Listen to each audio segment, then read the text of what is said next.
Hi, today I'm going to be talking about autistic stimming, which stands for self-stimulation, and a couple of theories that why people on the autism spectrum do this is because um, stimming kind of establishes their boundaries of their body and the environment, and also is a means of stimulating a hyposensitive sense. So, um, someone who has visual hyposensitivity might flick their fingers in front of their eyes or stare at bright lights in attempt to stimulate that sense because it's not as strong. Um, on the other side is a sensory hypersensitivity, and they would be less likely to stare at bright objects that be more aversive to them. But that's just one more thing that shows you that if you've met one person in the autism spectrum, you've only met one person. It's such a diverse, idiosyncratic group of people with and even in the same person, they could be hypersensitive to something at one time and then hyposensitive at another time. And I noticed this at least with loud family dinners. You know, everyone's talking, and I sometimes even wear earplugs. But then again, when I'm talking loudly about a subject I like, it doesn't hurt my ears. So it almost seems like a hypocritical thing. Um, so for hyposensitivity, a lot of people on the spectrum stim. So I'm just going to kind of describe and illustrate some of the things I've done in the past and what I do now. Um, I still I stumble upon them. I only identify them much later, and I don't even really question it because it's automatic.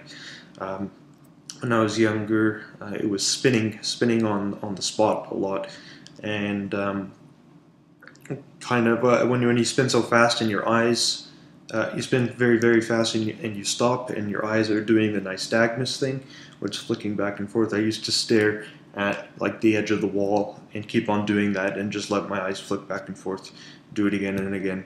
So I really liked spinning, and I loved going on amusement park rides that spun you and got you dizzy and flipped you every which way. Roller coasters, they're good, but I much preferred kind of this. For me, it wasn't nauseating, but the kind of rides like the Scrambler and all those kinds of things. Um, so I had this kind of fascination with spinning and getting dizzy. Um, or I would often stare at spirals as they were spinning around and kind of get hypnotized and block everything out and just stare right at the spiral. Um, so these are visual things. Um, for in terms of like kinesthetic and proprioceptive stimulation, I used to whenever I was swimming in water, and I felt like I did it because my hair got wet, but I would flick my head just like this, or to get water out of my eyes constantly. Um, and I kept on doing that. Um, so these are just various examples. I'm sure there are a lot more that I can't think of, but for me, smelling things is a big one. That's gone back a while now. Specifically books, fresh books. I don't like the old paperback smell. I like the smell of freshly bought books, not secondhand. I can tell if someone has read it because of the smell of that other person. So I like keeping books, the spine unbent and in good condition. And after I'm done reading it, you could basically return it to the store. I keep it very pristine. You almost can't see that I'm basically finished this book over here. Right? It's still fresh. So what I do during when I read it and I don't even notice, I'll go like this. I'll smell the pages. If it's on my desk and I'm doing something on the computer and something's loading, I don't even notice it. And even when I'm reading, I'll take the pages and I'll make the noise like this and I'll feel it. And then after every page, I kind of smell as I'm reading it.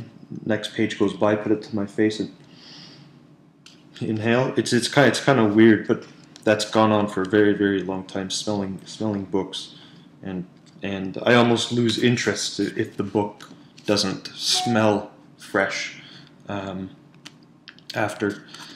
Other things about smell, I used to collect essential oils. I still have quite a few of these. These were excellent olfactory stims. So with these, it was almost with the book, I would open them up and just always with that cap in one nostril and bottle in the other. Keep on doing that. And it's passive. I don't think, it's just my hand goes for it and I'm just like that. Now a big thing when I'm sitting at the computer, I'm usually sitting in some strange position and my hand will be on my arm. And I'll put my arm to my nose and inhale like that, just randomly.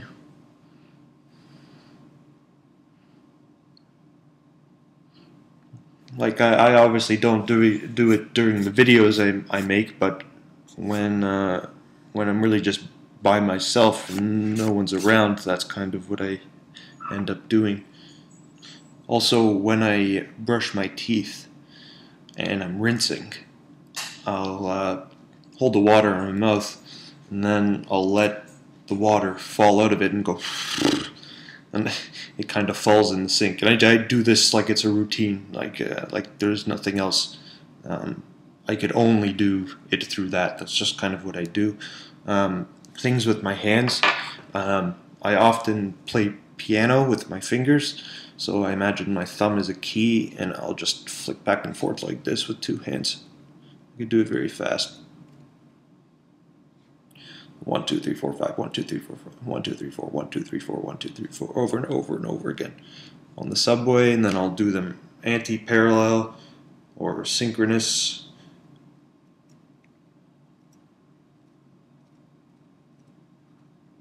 So I'll do stuff like that. I'll just be sitting and just doing this. See right there, closing my fist and inhaling there because there was a small bit of essential oil when I opened it on there. See, that's what I just did. I'm not wiping my nose. I'm inhaling at that same time. See, I didn't even notice that when I was doing that right now. But that's how I act when I'm not around anybody and it's appropriate or it's okay to do those kinds of things.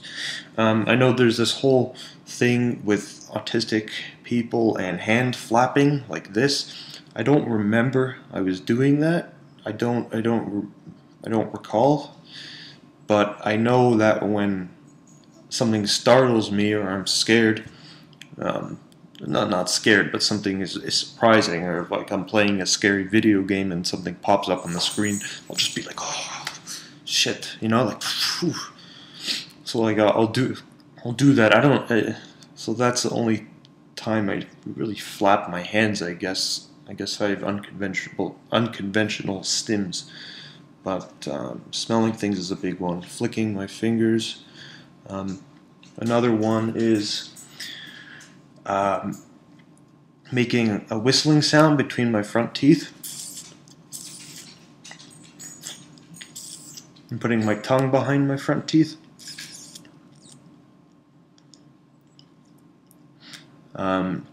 That kind of gets annoying. Another thing, involuntary, when I'm reading or concentrating, my face goes like this, like a furrowed brow. I really look like I'm concentrating. I'm sure I've done that in a couple of videos. It's just like I always look angry or something like that. And I guess there's a lot more. I just can't think of it right now. But there's just insight on some of my stims, and I find them kind of interesting to see what other people do. You know, there's a report of a kid who went into a doctor's office, and the first thing he did was he went over to the magazine rack, pulled a magazine, and smelled the pages. As soon as I read that, I can't believe that there's someone else that smells pages like that. Um, and to be honest, if I went into a room my first time, if there was nobody there, I'd probably do something similar. I'd probably open up the cupboards, smell things, and it's just, obviously it's not appropriate for me to do that. When I was younger, I sometimes would do those types of things, those kinds of, but obviously not very appropriate. And immediately when I'm outside in public or the presence of another person, doesn't matter, family member, friend, anything, I automatically shut them all up. Like like all the stims are gone, like it's unconscious. But there you go. That's already a first layer of acting, right? I'm suppressing things, so that's already a stressor, right? So, um, but anyway, that's about it. Thanks for watching.